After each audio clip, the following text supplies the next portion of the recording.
Welcome, everyone. Making performance work on streaming. This is the AI edition. I feel like every edition right now is the AI edition, but I have been super excited just about CTV and everything happening and in the AI world as it pertains to that. So, again, for people that don't know, I'm Matt Bahr. I am the CEO and co-founder of Fairy. We power post-purchase surveys, attribution surveys for a few thousand brands. Everyone from Skims to Fashion Nova uses us to help understand and tracks their hard to measure channels. And today I am joined by Herman Yang, CEO and co-founder of Upscale. Herman, I'll let you do a quick intro on yourself. Yeah, hi. As Matt said, I'm the CEO and one of the co-founders of Upscale.ai. We really help performance-oriented brands, a lot of e-commerce D2C companies, tap into streaming TV and also some cases YouTube to turn them into sort of the next performance channel.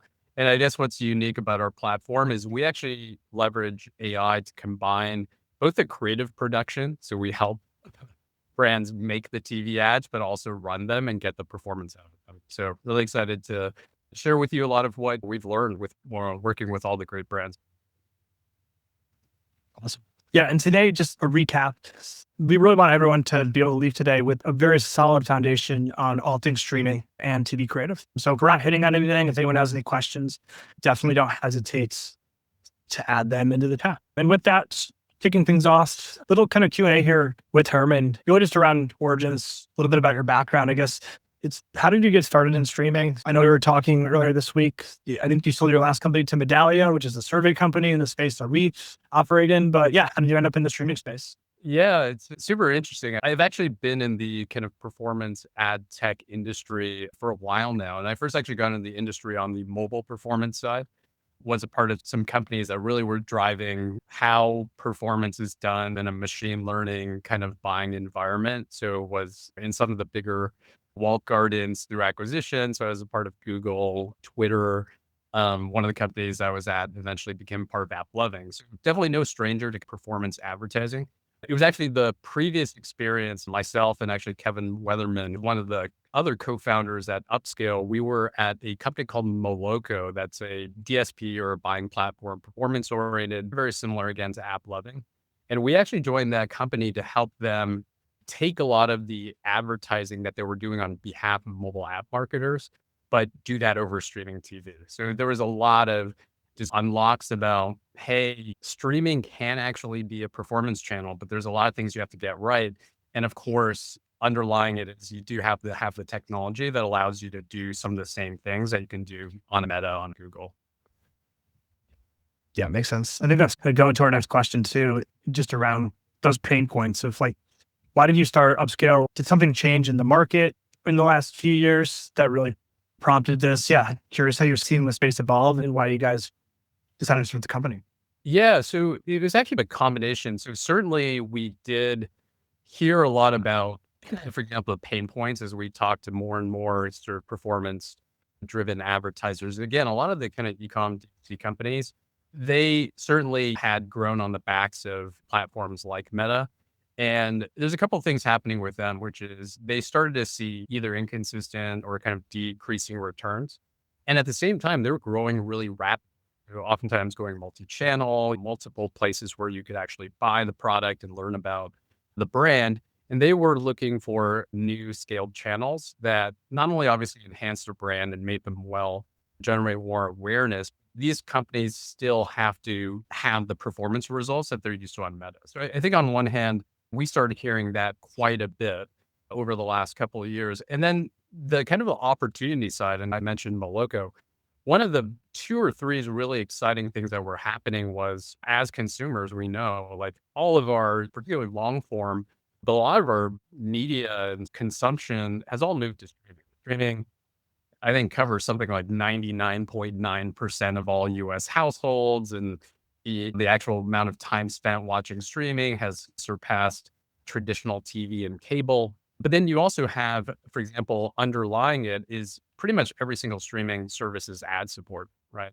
So there's a lot of that was like obviously happening right in front of our eyes. And then I think the part of it that was like the aha moment is when you add the latest AI technologies, you're like, okay, I can start to see how we can take a lot of the walled garden approaches, marry that with these new Gen AI capabilities and do something really interesting at the cross section. So that was a lot of what kind of drove us to be like, hey, we think we can really make an impact here. Yeah. Yeah. Awesome. I have a ton of questions. I want to save them for a few more slides just because I know we're going to jump into some of those points. What should brands consider before testing streaming TV for performance? What is the precursor for getting started? Yeah, very typically what we see in terms of when brands are really starting to not only like think about, but be ready for streaming is that clear indicator is that you are, again, seeing that kind of inconsistent slash decreased incremental return on the existing channels that previously had driven a lot of your performance. And obviously for a lot of brands, it is meta. And so that's happening at the same time. Again, a lot of these brands are starting to become like true multi-product companies. And the other thing that we oftentimes see is you are starting to go into sort of multiple channels to sell your product. So whether that's having your product available on Amazon and that actually being an active part of your strategy, a lot of the brands we work with are going offline, whether it's Target, Costco, other big box retailers, in some cases, even starting up their own brick and mortar stores. You're starting to see the need for kind of the two sides of kind of the marketing spectrum, which is becoming a larger brand just from awareness perspective. But at the same time, my sort of business is still driven by performance, right? I still need to generate those kind of bottom funnel outcomes. Where I think that's a lot of what we start looking at when brands, and of course, there are ranges of, hey, suddenly you're crossing into certain thresholds from a GMV perspective or other things. But those are a lot of the early indications that, hey, streaming is really something I should be considering. The other thing, which is a little bit more about the market dynamic, is you start to see a lot of, for example, the brands that are either your kind of competitors or folks generally in your space starting to kind of experiment on the channel. And you're like, look, one of the things that you have to be aware of any new channel is it really pays to be in there early and get in front of the consumer. Yeah. Do you think brands who don't already have creative that's built for CTV is that usually a big friction point that brands are considering prior to testing performance? Like, how should they think about, Yeah. because contrary to like going from Meta to, let's say, AppLovin, for example, a lot of that creative can just be reused. Is that something that brands really need to think about, or have we, I wouldn't say solved that, but say it in quotes as far as reducing friction? Yeah. I think really hit the sort of sentiment on the head. So I think most brands, particularly those who, you know, are either just at the very beginnings of learning about streaming or performance TV, oftentimes do have that impression, which is, and this is driven by what we all have seen and experienced historically with TV, which is Fortune 500 brands, these sort of big brands creating what we call these hero spots or Super Bowl spots. And there is oftentimes like a misconception, like, I need that. That is not the world we live in. And of course, platforms like the ones that we are building are making that easier. And we can get into a lot of the specifics later, but that's actually one of the biggest opportunities right now for brands is if you think about it, a lot of these brands have grown quickly because they have developed a lot of great media content assets, regardless of whether it's a website, really high quality product, video clips or photos or images. And then of course, on the social side, a lot of really very relevant kind of UGC or social driven content. And, with a lot of the newer technologies, it's actually really easy to transform those into sort of TV ready creative. But you definitely do need a platform or a tool that can help you get there. And there's a lot to think about. We'll get into it more, but one of the things that we always recommend people start to think about is not so much, oh, can I at the end of the day have that like super high quality on brand TV commercial that I want to run in front of the whole world, but rather what are the actual different customer segments, audiences, value props that I may want to have differentiated messaging for? And usually what we advise brands is that's actually more of the way to think about testing into streaming. Again, very similar to the way that you'd probably get started on Meta. Yeah, that makes sense. Cool. So on a similar topic, just getting into budgets. What do starter budgets look like? What are you comfortable recommending? And for this kind of, we can separate that into creative and ad spend. But let's start with the ad spend side of things. Like, What is the call it conservative budget or middle of the road budget that you're like, okay, that's enough to allocate to streaming that we could start to see some signal? Yeah, so I'll definitely provide a couple of just concrete data points. But again, I think the thing that's really important to think about is when you're talking about performance or AI or machine learning driven streaming, like you find again on the Metas and Googles of the world, the way to think about it is you want to have enough budget where you can start seeing the signal come back. And the signal in our case is obviously the exact sort of outcomes that you might be looking for, whether it's driving people to your website, adding to cart, whether it's actually making purchases.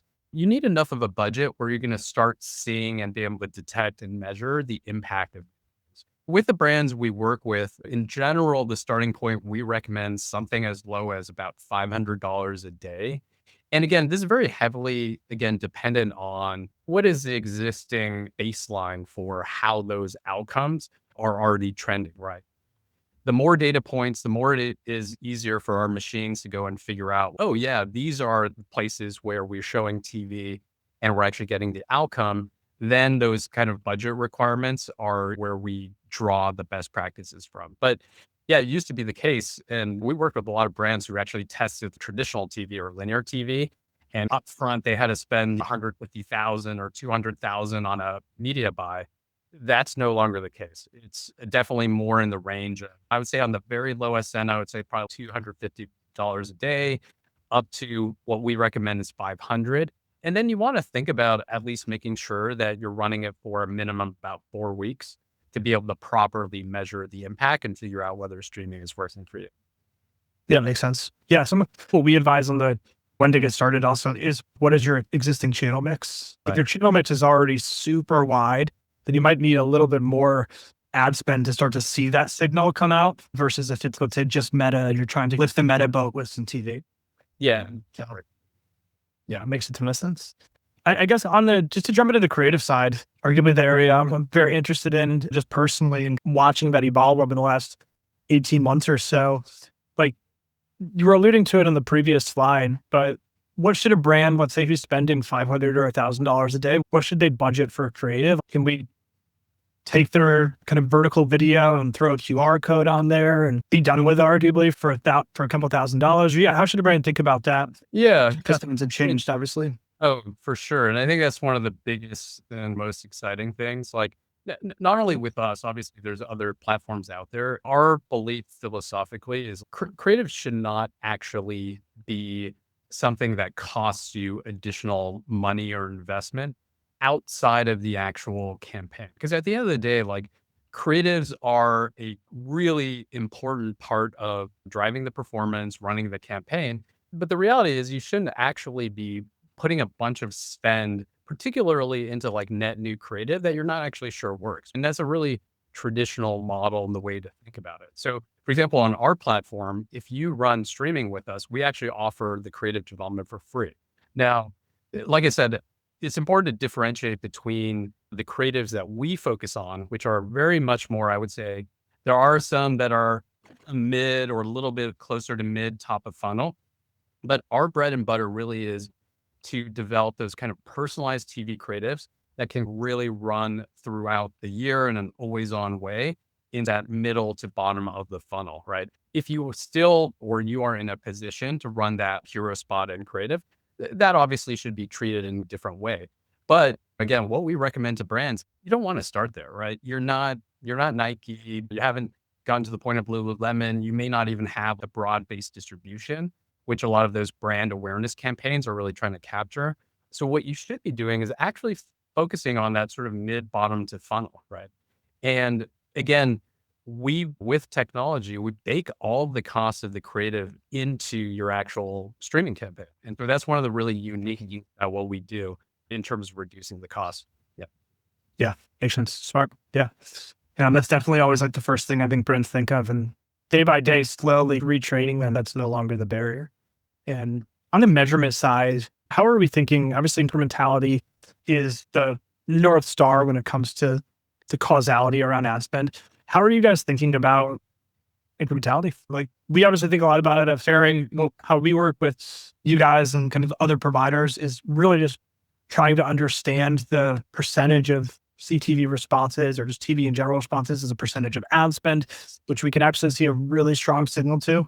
But yeah, how are you thinking about kind of the incrementality world? Yeah. CTV? Yeah. Again, I think if we step back and just what we talk with our brands about, I think advise them, just I would say in measuring impact overall is like we all wish it could be the same model as, for example, like Meta, where you have much more of a direct linkage. There's much more of a direct response, particularly if you're using some of the shops and other types of products where you can directly do the transaction on platform. But TV is unique in that it has a lot of these kind of brand building benefits and also has some aspects of the performance. But at the end of the day, the majority of consumption is pretty much in a kind of a view or view through mode, right? Like people are doing other types of content. And when we step back, there's really three, I would say, super high level things that we always recommend brands at least think about and have some sort of approach towards. I think one native to our platform, this is the direct attribution territory, which is we do try to track like, hey, we showed somebody a deep impression. Do we detect that that same person, whether P or other measurement techniques, came to the website and bought something? But we always recommend that there is some level of also incrementality testing, which is both sort of the geo holdouts that is kind of state of the art or close to state of the art or gold standard. And then exactly what you're mentioning, Matt, which is some combination of more of that post purchase stuff that you can actually instrument directly from the customer's mouths. And that's actually how brands ultimately kind of gut check. They obviously look at the reporting we provide, the attribution we provide. We optimize based on that. So it's in our interest to really figure out what's driving it. But what convinces them that streaming is working is the combination of incrementality plus hearing in some way from the customers that, hey, I saw this on TV. That's how I learned about the brand. That's what ultimately led me to make a purchase. There's not necessarily one answer to it.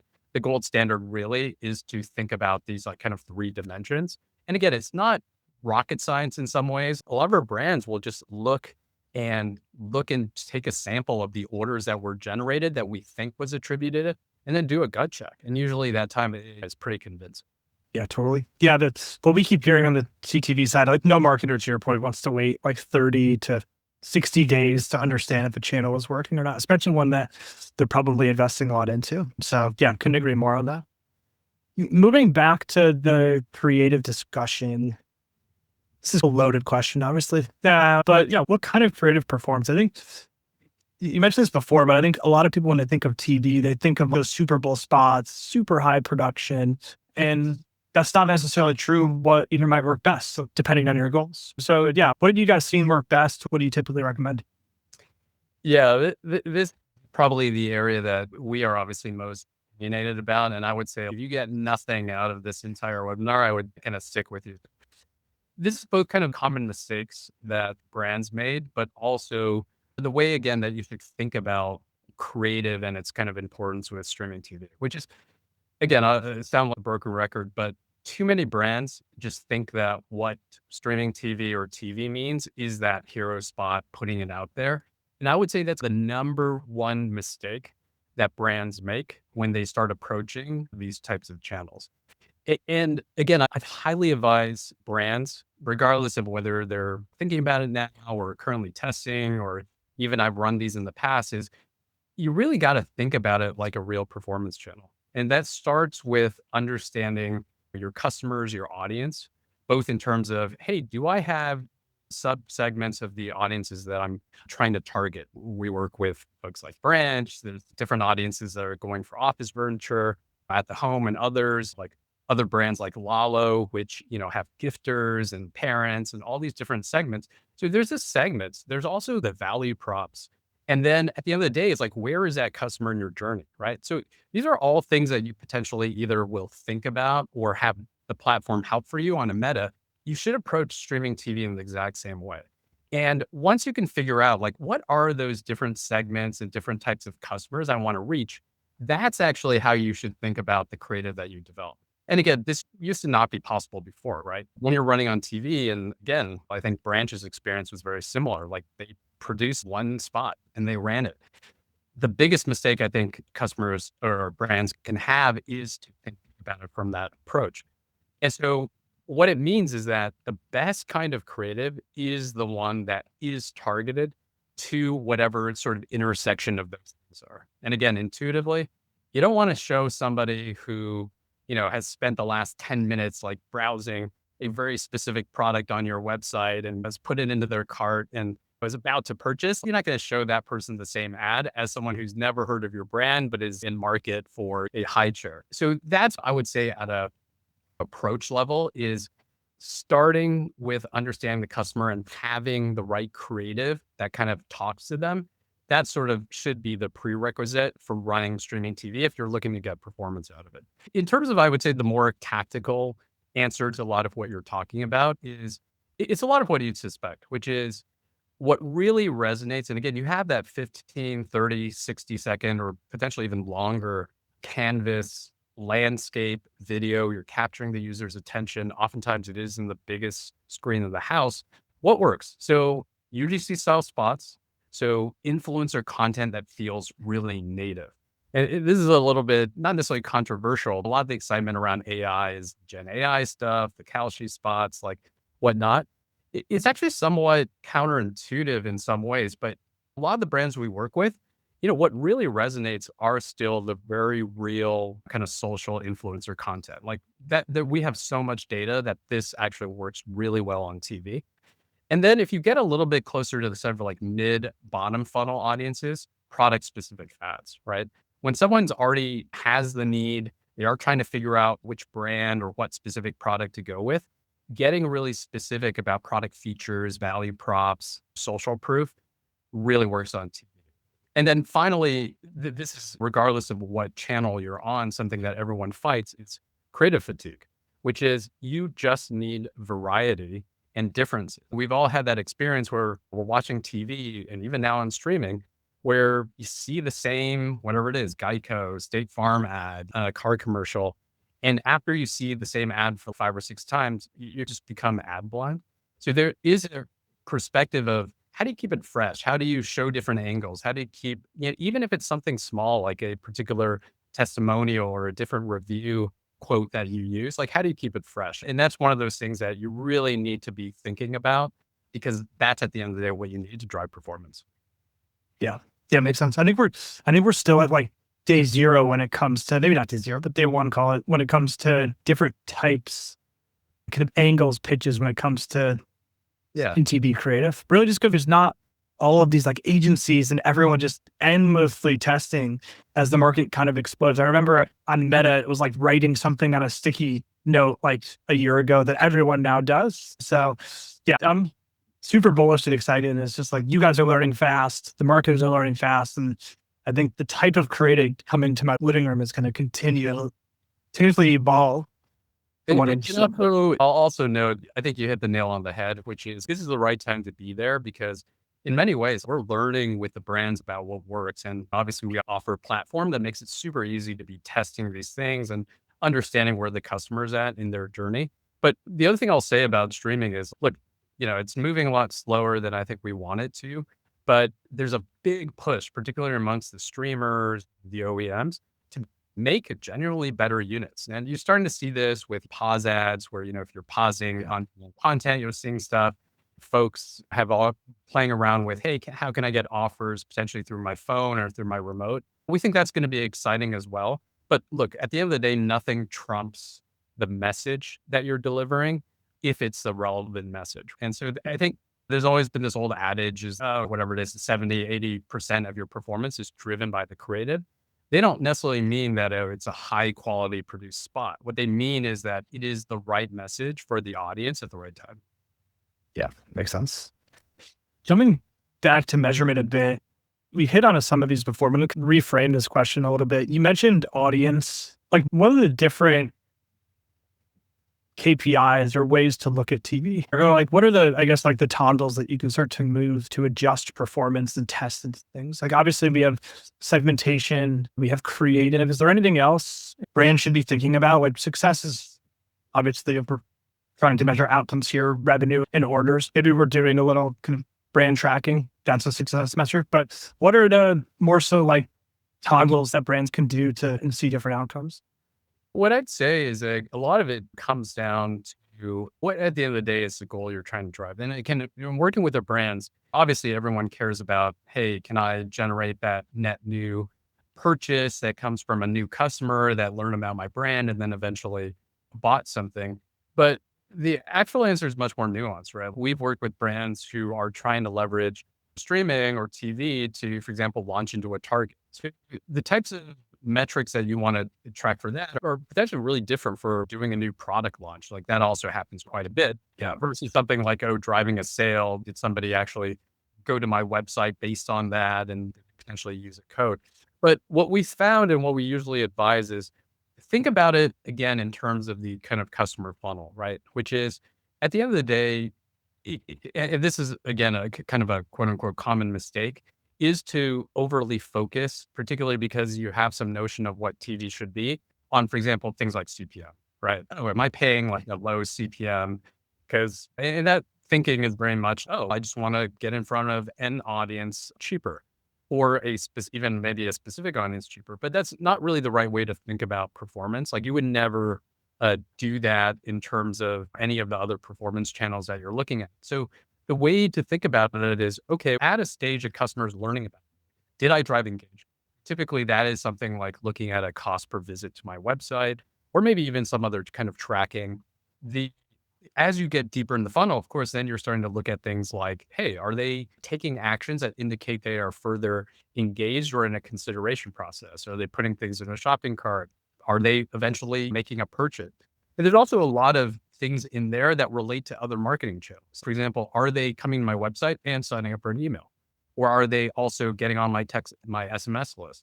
So there's a lot of that gray area, but it's really tied to where the consumer's on the funnel. And at the end of the day, yes, you want to make sure they're generating a purchase and you should think about it and hold streaming accountable in the same way that you hold Meta accountable, which is, hey, are they generating a great ROAS? Not even ROAS, incremental ROAS on top of my other efforts. Yeah, I think that blends really well with this next question too, which is it's not necessarily loaded, but it's definitely one that we're now aligned with that sharing and that we see through our data is that when brands are spending on Meta and they spend on TV as well, they often see an improvement in their Meta performance. So it's additive to the other channels. How do you guys think about that? Like we've spoken a lot on like straight ROAS and like incremental ROAS on TV, for example, which we could do with holdouts, but how are these channels interacting with each other? Like, what do you guys see there from a performance perspective? Yeah, I think again, I mentioned this before, but it's one of the most unique things. I won't say just streaming, but TV like channels. You also see this effect in YouTube. Kind of interestingly enough, today in the US, like most of YouTube consumption is now on CTV. Mind blowing. I suspect a lot of that's driven by whatever, like Coco Melon or Bluey being left on. But what I will say is that is one of the biggest reasons why brands really look to TV and streaming TV as a next scale channel because of that unique ability to provide lift. Again, like in working with brands, this is something that's so clear and so obvious. But if you don't think about it, particularly if you've been immersed in the meta world, you will miss it, which is a lot of people watch, TV ads and then buy on like an Amazon, right?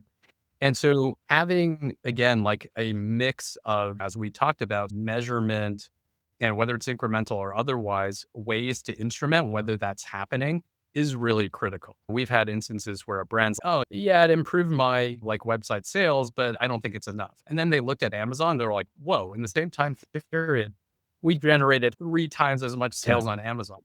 So it's that type of thing that's why it's important to have a little bit more of a holistic measurement strategy in place when you are talking about TV. In the same way, this is again why working with partners like you guys is so key because our particular view when we're running campaigns, doing the creatives for brands is only very limited, right? We cannot necessarily track what happens on Amazon, on some of the offline channels. So having a way to actually instrument that and actually generate some data-driven results on that is, I would say, super important.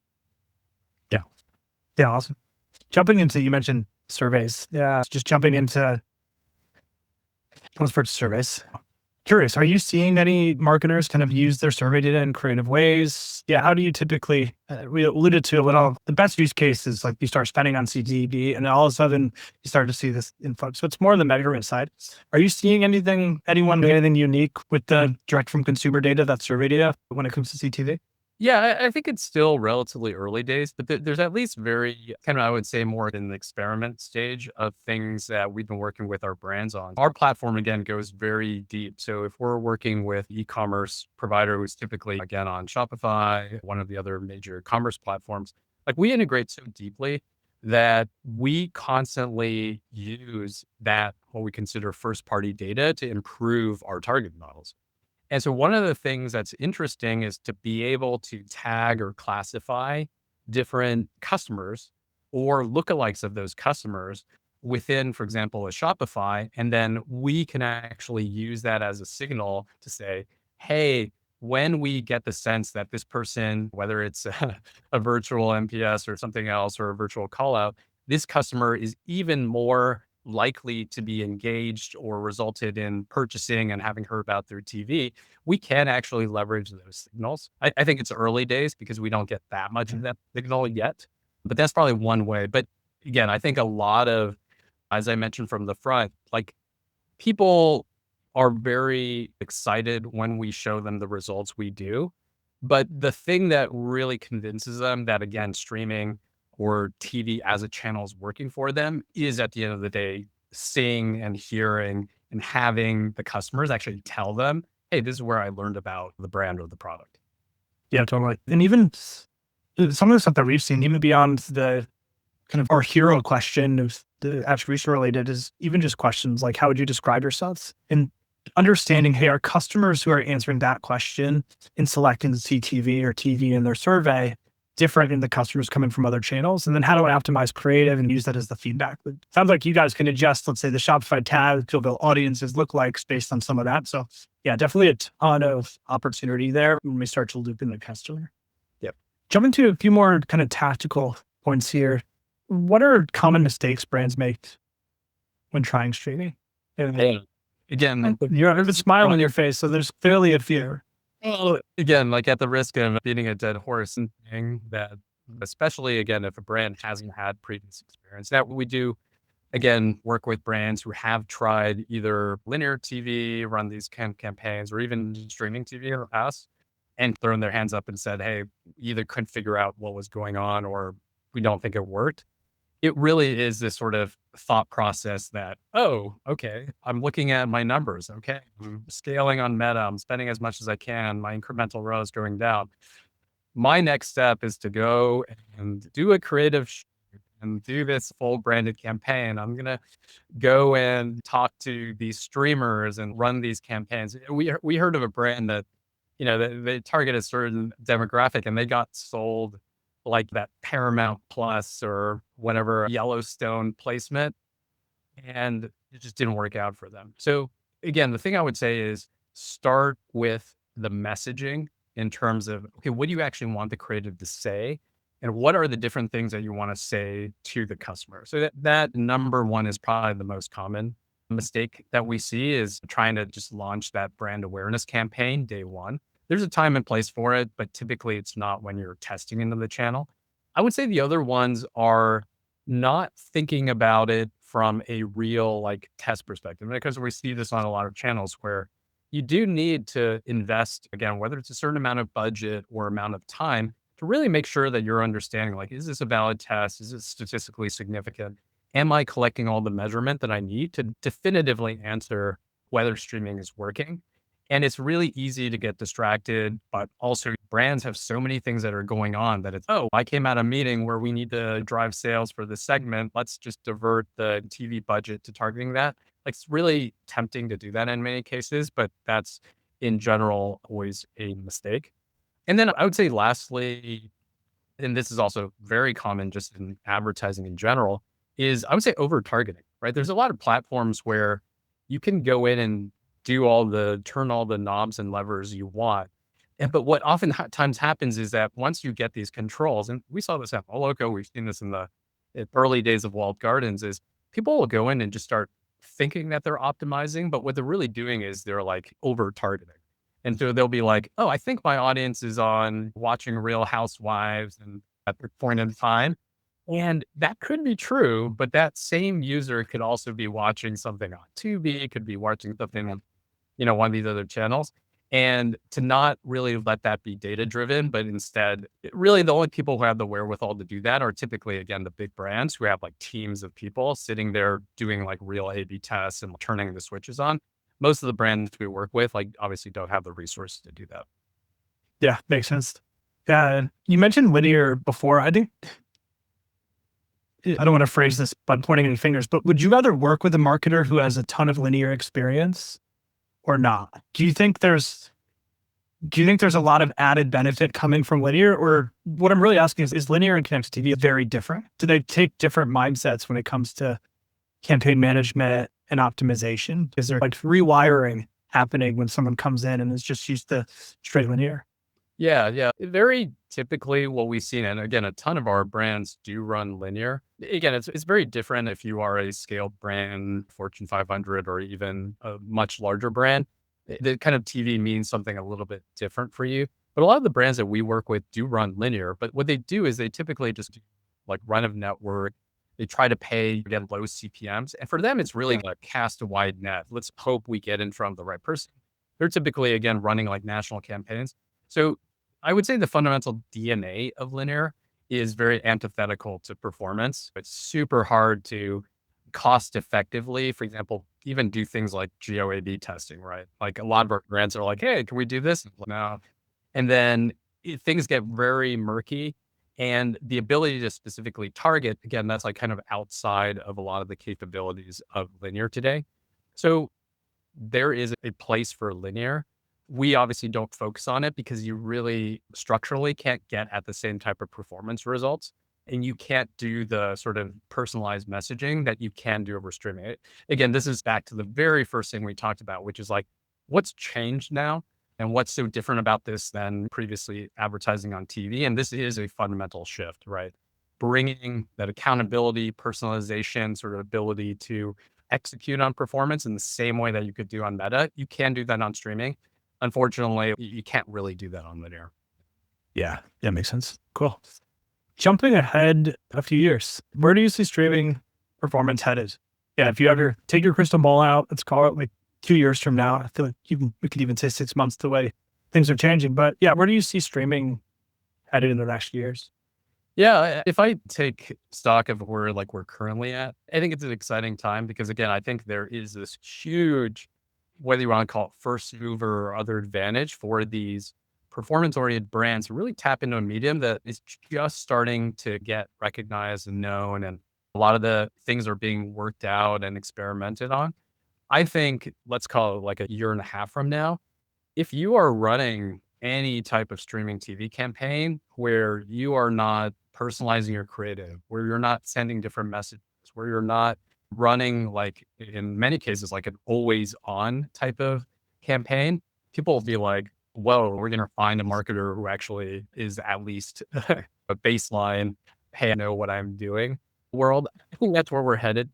The other thing that I think is a very exciting trend in streaming overall is the different types of interactive modes, the types of content that we're going to start to see. Obviously, the biggest streamers are making massive pushes in the live sports. That really used to be the realm of the old school media.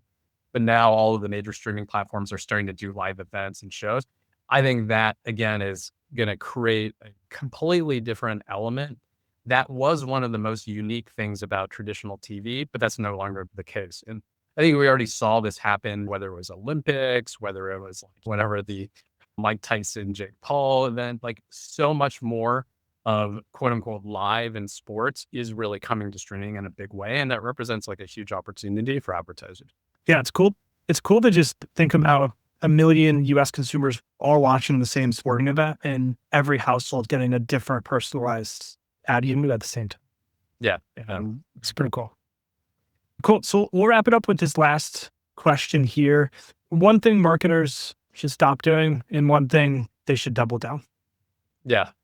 So I would say one thing to stop doing now is, again, having this sort of one size fits all creative approach to streaming. Again, like we just see this so commonly. And again, oftentimes it is even a struggle within the brand where, like, if you've found success, you're fast growing, there is this sort of tendency, particularly for the people who own the brand, whether it's the founder or the head of marketing, to be like, I want to put my best foot forward on, again, the biggest screen in people's homes. But unfortunately, that's probably not, again, the right approach. There is a time and place to it, but marketers should really stop doing that or thinking about a streaming TV entry point as that. It really is experiment, learn, make sure you're personalizing the message, doing it in a way that obviously still represents the brand faithfully and with a high degree of kind of consistency. The right way to test into it is to make sure that you're doing that personalization from day one. And then I would say one thing to double down on, and again, we're starting to really see people lean in, is this exact sort of experimental approach, right? Which is, I am going to spend the time, resources to learn about the market, learn about the channel, and then start actively testing it. And again, you probably couldn't do this a year or 2 years ago because the tooling, the platforms, the technology wasn't at the point where the cost could be low. Today it is. So I'd say keeping that kind of experimental mindset is the flip side of coin about what the marketer should stock it. Yes, great advice. That wraps up our Q&A here. Just jumping into questions from the audience. Feel free to add questions in the chat. We'll give everyone a minute or two, and if not, we'll wrap things up. So, question from Thomas: what could be a strategy to still receive signal if the minimum daily spend threshold can't be met, such as when working with an SMB performance advertiser? Would geo-targeting be a viable option? Yeah. So two kind of quick tactical thoughts on that. So yes, for sure. I think it really will be heavily brand dependent. It will be specific to product. You can do that. So you can limit if you have less budget, spend it on geos. In general, I would say if you're not an e-commerce brand where your product's widely available via the website or some other distribution method like Amazon, like it's probably not such a great idea. The other thing that actually a lot of our brands do, and particularly the ones they're like, hey, streaming is a priority for 2026, but I've just got to hunker down and do what I can do right now for the remainder of the year. Is our platform, for example, allows you to develop creative that you can run on YouTube, right? So it's a way to get signal in a very similar to streaming TV type channel. And again, we help brands execute on YouTube specific creative as a way to almost test. And then they're better prepared. Obviously, it's not apples to apples in many cases, but they do get a lot of really good early signal about what creatives work, what messaging works by just leveraging YouTube and all the built-in capabilities. So that's another tactical thing that I would say, hey, if you're not ready for streaming, you can do that now, which is get a bunch of diversity of creatives like I talked about and start testing on. Yeah, makes sense. And something I said before too is if these SMBs are not advertising on this wide range of channels, like using survey data, like you will see a signal very quickly, usually within 24 hours. So definitely something to lean into of the small budgets just to build the confidence to continue spending. Next question from Bradley is: what is the role of AI in analyzing what works in creative today and in the future? Yeah. This is one of the things that, again, is a core belief and what makes, our platform, at least what we believe makes our platform unique, is that we don't develop creative for the sake of developing creative, right? There are other platforms you can go to where you can, if you work hard at it enough or the AI works hard enough for you, come up with something that looks good. For a performance-oriented marketer, like, this doesn't really matter because we're tying creative directly with the way we buy the media, do the ad targeting, and actually execute the streaming TV campaign. That's our direct feedback loop into what creative is working. And so, again, this is a walled garden-ish approach, but what's actually doing the ad targeting and buying is a machine learning or AI model. And the only real difference is that even in places that I've worked in the past, whether it's Moloco or even some of the walled gardens, had actually very little knowledge about what the creative was. So meaning it knew that creative A is different from creative B. It might know something about the kind of campaign data and the way that the ads are grouped, but it doesn't have an understanding in the way that you need, in a way that, for example, our platform understands what was the goal of this creative? Who was the audience it was intended at? What are the 4 different UGC assets and specific product assets that we show within the creative?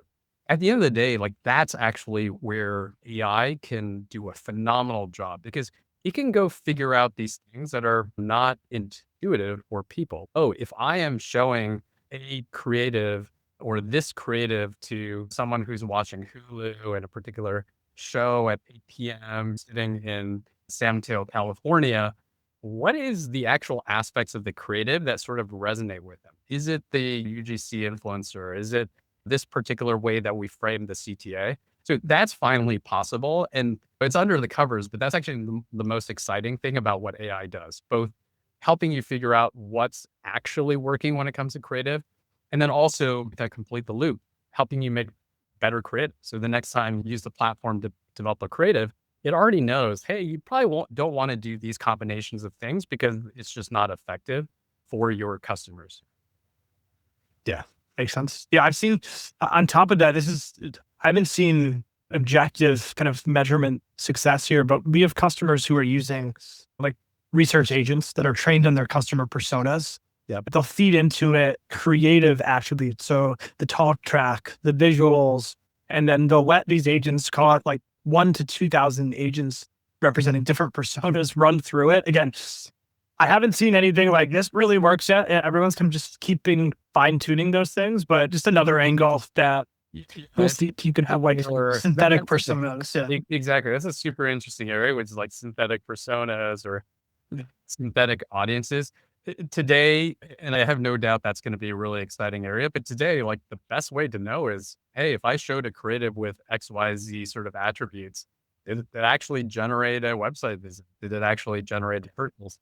And to be able to do that across, think about it's multivariate testing. That's today what the AI is really good at.